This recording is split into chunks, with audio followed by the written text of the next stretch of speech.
Hey everyone, welcome back to our channel. If you're dealing with a Rheem Tankless water heater and keep seeing error code 99, especially on 2025 models, you're in the right place. This error can be frustrating, but don't worry. I'm here to break it down step by step so you can get your hot water flowing again. First things first, error code 99 typically points to an ignition failure. That means your heater is struggling to light the burner and heat the water properly. It's a safety feature designed to prevent issues like gas leaks or incomplete combustion.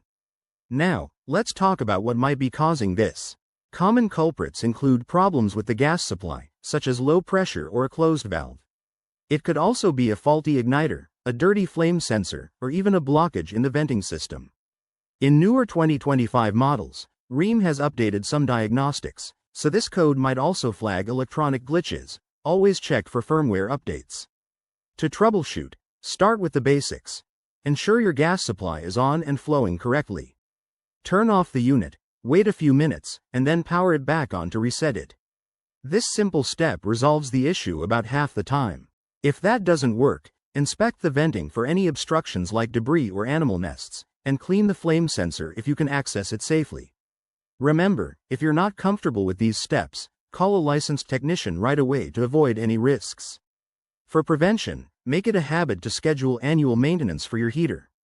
This includes checking the gas lines, cleaning components, and ensuring everything is up to date.